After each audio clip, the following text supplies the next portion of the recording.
अगर पाकिस्तान की बजाय इंडिया ने अफगानिस्तान को ऑफर की होती तो उन्होंने फट से पहले जो है इस ऑफर को एक्सेप्ट कर लेना था। क्योंकि जाहिर सी बात है ना, चढ़ते सूरज को सलाम है। ये बात चाहे कोई पसंद करे ना करे, बदकिस्मती के साथ एक कड़वी हकीकत ये है कि डिजिटल मार्केटिंग इंडिया की बहुत बड़ी है, क्रिकेट इंडिया की बड़ी है, इकोनॉमी इंडिया की बड़ी है। ये बदकिस्मती के साथ हकीकत है यार। अब आपके मुल्क में बहुत अच्छा कारोबार हो रहा है, बहुत अच्छी मशत है। आप अपने मुल्क में जाके अपना कारोबार करें, हमारे मुल्क की अब जान छोड़ दें। हमने तो आपको थोड़ी देर के लिए यहाँ पर रहने को कहा था, यहाँ पे मुस्तकिल बुनियादों पे अपने घर बनाने को नहीं कहा था पाकिस्तान ने। पाकिस्तान अगर सीरीज के हिसाब से अगर किसी टीम से राब्ता करता है तो वो अपने निजी ताल्लुकात भी मजबूत करना चाहता है। निजी ताल्लुकात मजबूत करने के लिए आपको सबसे पहले अपनी परफॉर्मेंस भी बहुत मजबूत करनी पड़ती है। पाकिस्तान क्रिकेट ने बहुत मजबूती लेकर आई, लेकिन पता नहीं क्यों कहीं ना कहीं ये प्रेशराइज हो जाती है या फिर डर इनके अंदर पैदा हो जाता है। जब तक जो है अमेरिका से अफगानियों के नाम पे डॉलर आते रहे हैं, पाकिस्तान की सरकार ने हमें रखा है। जब डॉलर आना बंद हो गए, ये मैं नहीं कह रही, ये नहीं, ये अफगानी कहता है ना, ये अफगानी क्या कहता है? अफगानी अफगानी अगर मेरा मुंह खुलवाना चाहते तो अफगानियों ने क्या किया है बताएं मुझे। ये पाकिस्तान में जो कुछ हो रहा है, असला कौन लेके आ रहा है? अफगानी लेके आ रहे हैं। चर्स कौन लेके आ रहा है? अफीम कौन लेके आ रहा है? यहाँ पे जो जितना नशावर चीजें कौन लेके आ रहा है? चैंपियन ट्रॉफी से पहले पाकिस्तान क्रिकेट बोर्ड ने अफगानिस्तान क्रिकेट बोर्ड से राब्ता किया और कहा कि दोनों मुल्कों के दरमियान जो है सीरीज होनी चाहिए, लेकिन अफगानिस्तान क्रिकेट बोर्ड ने पाकिस्तान के साथ सीरीज खेलने से साफ साफ इनकार कर दिया है। इससे पहले अगर हम बात करें तो पाकिस्तानी तो ये कहते हैं कि अफगानी और पाकिस्तानी भाई भाई हैं। अगर दोनों मुल्क आपस में भाई भाई और इतने अच्छे ताल्लुकात हैं तो फिर अफगानिस्तान ने पाकिस्तान के साथ सीरीज खेलने से साफ इनकार क्यों कर दिया है? देखिए जी, पहली बात तो ये है कि मैं ये समझता हूँ कि पाकिस्तान ने ही अफगानी क्रिकेटर्स को जो है वो खिला के उनको ट्रेन किया है। और अगर उन्होंने इनकार किया है तो ये उन्होंने भाईबंदी वाली बात नहीं की।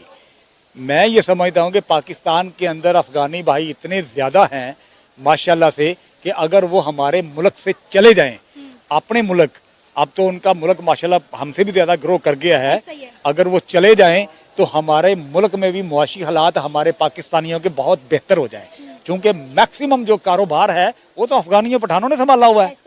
और अफगानियों, मेरी आपसे बाकायदा दिल से रिक्वेस्ट है कि यार अब आपके मुल्क में बहुत अच्छा कारोबार हो रहा है, बहुत अच्छी मशत है।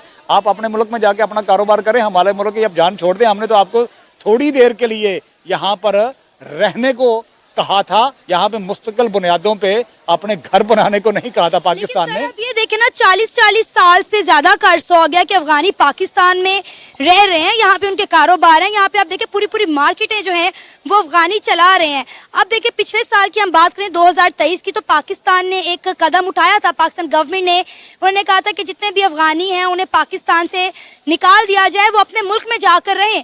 तो देखें उसके बाद दोनों मुल्कों के दरमियान ताल्लुकात कितने खराब हुए। देखें जी, ताल्लुकात अगर इन्होंने ख़राब किया तो वो उनकी अपनी गलती है। मैं ये समझता हूँ कि हम हक पे हैं, पाकिस्तान हक पे है। पाकिस्तान ने उनको थोड़ी देर के लिए अपना रहने को जगह दी जब उनके हालात ख़राब थे। हमने तो हमदर्दी की ना, पाकिस्तान ने हमदर्दी की। लेकिन अफगानी ये बात नहीं मानता, वो कहता है जब तक जो है अमेरिका से अफगानियों के नाम पे डॉलर आते रहे हैं, पाकिस्तान की सरकार ने हमें रखा है। जब डॉलर आना बंद हो गए, ये मैं नहीं कह रही, ये नहीं, ये अफगानी कहता है ना, ये अफगानी क्या कहता है? अफगानी अफगानी अगर मेरा मुंह खुलवाना चाहते तो अफगानियों ने क्या किया है बताएं मुझे। ये पाकिस्तान में जो कुछ हो रहा है, असला कौन लेके आ रहा है? अफगानी लेके आ रहे हैं। चर्स कौन लेके आ रहा है? अफीम कौन लेके आ रहा है? यहाँ पे जो जितना नशावर चीजें कौन लेके आ रहा है बताएं मुझे। अफगानी नहीं मानता ना इस बात को, वो कहते हैं ये हमारा मुल्क है। जेलें भरी हुई हैं, जेलें भरी हुई हैं। हम 40-40 साल से यहाँ पर रहे हैं, हम कहाँ जाएं? अपने घर कहाँ छोड़ के जाएं? 40 साल जो रहे हैं वो रहे हैं, जो वो शरीफ लोग हैं। जो 40 सालों से यहाँ पे रह रहे हैं वो रजिस्टर्ड हैं। जो गैर रजिस्टर्ड है उनको यहाँ पे रहने का कोई हक नहीं है।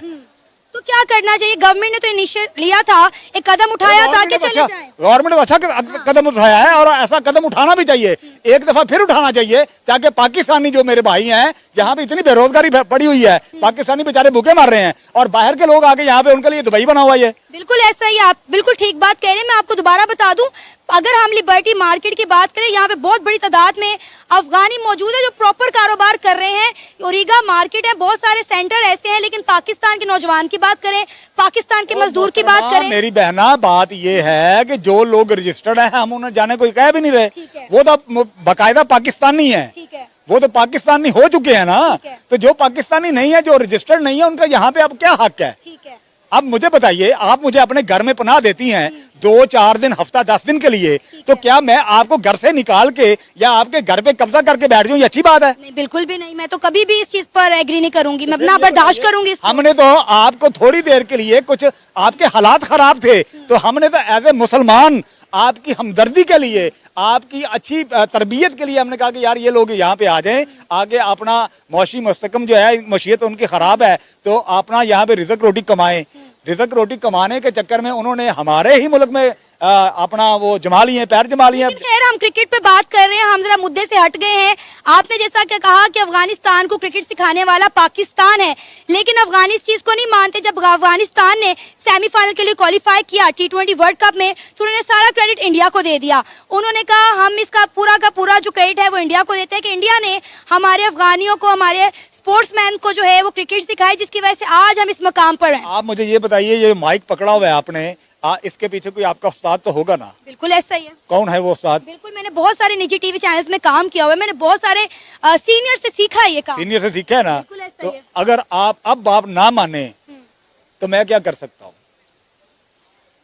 मैंने आपको छोटी सी एग्जांपल दे दी है। मेरा भी कोई उस्ताद होगा, ठीक है। किसी काम में मेरा भी कोई उस्ताद होगा। अगर मैं अपने उस्ताद को मानूंगा ही नहीं, तो वो फिर मेरी बेवकूफ़ी है ना, कि मैं मतलब हट धर्मी से कह दूं कि ये तो मैंने इनसे सीखा ही नहीं है, जबकि मैंने सारा कुछ इन्हीं से सीखा है। तो इसलिए अफगानियों ने जो क्रिकेट सीखी वो पाकिस्तानियों से ही सीखी है, और पाकिस्तानी इसको बार बार कहते भी हैं कि हमने इनको सिखाया, मौके दिए ना। मौका देखें, ये माइक पकड़ने का मौका किसी ने आपको दिया, तो आज आप माशाल्लाह कॉन्फिडेंस के साथ बात कर रही हैं, ठीक है। अगर कोई मौका ना देता तो आप माइक पकड़ सकती थी? बिल्कुल भी नहीं। बस इतनी सी बात है। मेहरबानी करें, अपने आप को ठीक करें। बहुत नसरीन, आपके साथ एक बहुत बड़ी ब्रेकिंग न्यूज शेयर करने जा रहे हैं। पाकिस्तान क्रिकेट बोर्ड ने अफगानिस्तान क्रिकेट बोर्ड से राब्ता किया और कहा कि चैंपियन ट्रॉफी से पहले दोनों टीमों के दरमियान, दोनों मुल्कों के दरमियान एक सीरीज होनी चाहिए, लेकिन अफगानिस्तान ने पाकिस्तान के साथ सीरीज खेलने से साफ साफ इनकार कर दिया है। इसी मुद्दे पे बात करने के लिए हमारे साथ एक पाकिस्तानी नौजवान मौजूद है। क्या नाम है सर आपका? जी फहद नाम है मेरा। फहद, क्या करते हैं आप? जी मैं कंटेंट क्रिएटर हूँ। जबरदस्त। फहद, आपको पता होगी ये खबर फिर तो कि पाकिस्तान क्रिकेट बोर्ड ने अफगानिस्तान क्रिकेट बोर्ड से राब्ता किया और कहा कि चैंपियन ट्रॉफी से पहले दोनों मुल्कों के दरमियान एक सीरीज होनी चाहिए, लेकिन अफगानिस्तान ने पाकिस्तान क्रिकेट बोर्ड के इस ऑफर को रिजेक्ट कर दिया। उन्होंने कहा कि हम पाकिस्तान के साथ कोई सीरीज नहीं खेलना चाहते। अगर हम बात करें तो पाकिस्तानी ये कहता है कि अफगानी और पाकिस्तानी भाई भाई हैं, लेकिन दूसरी तरफ अफगानिस्तान का इस तरह का रवैया। जी बिस्मिल्लाहिर्रहमानिर्रहीम। सबसे पहले बात तो ये है कि पाकिस्तान अगर सीरीज़ के हिसाब से अगर किसी टीम से राब्ता करता है तो वो अपने निजी ताल्लुकात भी मजबूत करना चाहता है। निजी ताल्लुकात मजबूत करने के लिए आपको सबसे पहले अपनी परफॉर्मेंस भी बहुत मजबूत करनी पड़ती है। पाकिस्तान क्रिकेट ने बहुत मजबूती लेकर आई, लेकिन पता नहीं क्यों कहीं ना कहीं ये प्रेशराइज हो जाती हैं या फिर डर इनके अंदर पैदा हो जाता है। और दूसरी बात यह है कि कोई बाहर का जो दुश्मन है या फिर कोई बाहर का जो नापसंद करने वाला पाकिस्तान की क्रिकेट को है, वो खुला इजहार कर देता है। लेकिन अफगानी हमारे भाई हैं, हम कल भी इनको भाई कहते थे, आज भी इनको भाई कहते हैं। ये कुछ साल कबल पाकिस्तान अफगानिस्तान का मैच हुआ, बहुत अच्छा मुकाबला हुआ, लेकिन अफगानिस्तान बदकिस्मती से हार गया, तो उन्होंने कुर्सियां स्टेडियम में उठाकर मारी। शारजा स्टेडियम का वाकया, शारजा स्टेडियम में ये वाकया हुआ था। तो उससे ये जाहिर होता है कि हम अगर खुश होते हैं, अब ये जैसे 2024 का सेमीफाइनल में वर्ल्ड कप में अफगानिस्तान सेमीफाइनल में चला गया, पाकिस्तान पहले हाथ ही बाहर हो गया, हमने कोई ऐसा सीन क्रिएट नहीं किया। अलबत्ता हम बहुत ज़्यादा खुश हुए कि यार अफगानी जो उनसे है वो भी मुसलमान है। तो दोस्तों आप लोगों ने वीडियो देखी, आई होप दोस्तों वीडियो आप लोगों को पसंद आई होगी। और आज दोस्तों ये जो मोदी जी का भाषण सुन के यार एक अलग ही मोदी जी दिखे यार। और दोस्तों बात करें वीडियो की, तो ये जो चुनाव की रैली है ये महाराष्ट्र में हो रही थी, और इस रैली में महाराष्ट्र के चीफ मिनिस्टर एकनाथ शिंदे जी और उप चीफ मिनिस्टर देवेंद्र फडणवीस जी और बहुत बड़े सेलिब्रिटी आप कह सकते हैं, बहुत बड़ी शख्सियत राज ठाकरे भी मौजूद थे। और जिस प्रकार से मोदी जी ने एक महफिल बना दी यार, मतलब मोदी जी इन्हीं चीज़ों के लिए तो प्रसिद्ध हैं, इन्हीं चीज़ों के लिए तो जाने जाते हैं, जो उनकी आवाज़ में एक तड़कती भड़कती रहती है, एक RSS वाली जो एक फीलिंग रहती है दोस्तों, आज वो पूरी तरीके से उनके लेक्चर में सुनाई दी, उनके भाषण में सुनाई दी। और दोस्तों बहुत ही ज़्यादा खता। और इस जो उनके लेक्चर के बाद बहुत ज़्यादा कंट्रोवर्सी भी हुई। विपक्ष के नेताओं ने इस पर बहुत ही जो कुछ शब्द कहे गए, कब्रिस्तान में गाड़ देंगे, ये है, और उस पर विवाद भी दोस्तों हुआ। बट मोदी जी हैं, इसी के लिए जाने जाते हैं। थोड़ा अब सुधर गए, अब चेहरे पे मुस्कान आ गई तो क्या हो गया यार, आरएसएस के बंदे हैं। ऐसी इतनी गुस्सा, इतनी झलक तो उन पर शोभनीय है, बहुत अच्छी लगती है। बट दोस्तों जो चुनाव का माहौल जैसा चल रहा है, जैसा लग रहा है, देखते हैं आने वाले टाइम में क्या होता है, 400 पार या उससे कम।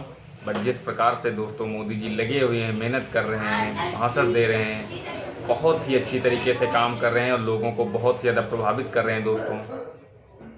महाराष्ट्र की दोस्तों ये रैली थी, उसमें नरेंद्र मोदी जी ने कश्मीर से धारा 370 हटाए जाने के उपरांत जो कुछ कहा कि जो भी उसको दोबारा लाने के लिए प्रयास करेगा, और क्योंकि हमने धारा 370 को कब्रिस्तान में गाड़ दिया है दोस्तों, और ये सुन करके वहाँ के लोग बिल्कुल पागल हो गए, उतावले हो गए।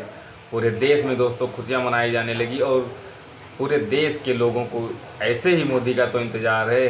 शायद 2024 के चुनाव जीतने के बाद हमें ऐसे ही मोदी जी देखने को मिले, क्योंकि उन्होंने दोस्तों चुनाव जीतने से पहले संसद भवन में ये इस बात का ऐलान किया था कि हमारा तीसरा टर्म बहुत बड़े फैसलों का होगा। अब बहुत बड़े फैसले, ऊपर से 400 के पार। अब वो क्या फैसले होंगे दोस्तों, ये तो मोदी जी, अमित शाह जी ही जानते हैं। बट बहुत ही ज़्यादा मज़ा आने वाला है, देखते हैं आगे क्या होने वाला है।